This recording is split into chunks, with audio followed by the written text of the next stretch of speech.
কক্সবাজার মহেশখালী নৌ রুটে আনুষ্ঠানিকভাবে চলাচল শুরু করেছে সি ট্রাক।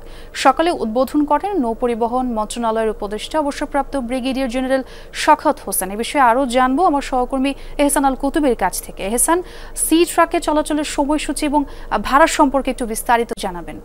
ছোঁয়া ভাড়ার চেয়ে বড় বিষয় হচ্ছে কক্সবাজারের এই মহেশখালীর মানুষের দীর্ঘদিনের দাবি ছিল এই রুটে যাতে খুব দ্রুত সময়ের মধ্যে সি ট্রাক চালু করা হয় এবং পাশাপাশি স্থায়ীভাবে ফেরির আবেদনটা আছে এবং প্রাথমিকভাবে সি ট্রাকের উদ্বোধন করা হয়েছে আজকে এর আগে কিন্তু 18 তারিখ পরীক্ষামূলক ভাবে এই রুটে সি ট্রাক চালু হয়েছিল। আজকে আমরা আনুষ্ঠানিকভাবে উদ্বোধন করলেন যেটা নৌ পরিবহন মন্ত্রণালয়ের উপদেষ্টা শওকত হোসেন, তিনি আনুষ্ঠানিকভাবে উদ্বোধন করলেন এবং এই মুহূর্তে সি ট্রাক সহকারে সবাই মহেশখালীর যে কুরুপগাটা ঘাট রয়েছে সেখানে এসে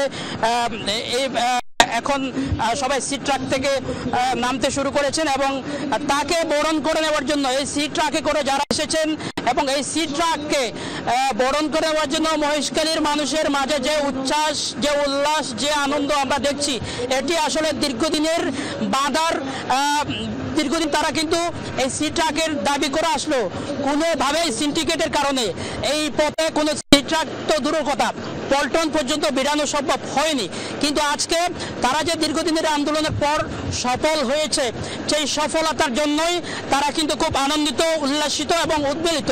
পাশাপাশি আরেকটা কথা বলতে চাই, সেটা হচ্ছে মহেশখালীর এই রুটের পাশাপাশি কুতুবদিয়াতেও কিন্তু ঝুঁকিপূর্ণ এলাকা হিসেবে সেখানেও সি ট্রাকের দাবি উঠেছে এবং উপদেষ্টা মহোদয় বলেছেন খুব ধারাবাহিকভাবে কুতুবদিয়াতেও ফেরি এবং সি ট্রাক চালুর বিষয়ে তিনি আশ্বাস দিয়েছেন। ধন্যবাদ এহসান সেই খবরাখবর জানানোর জন্য।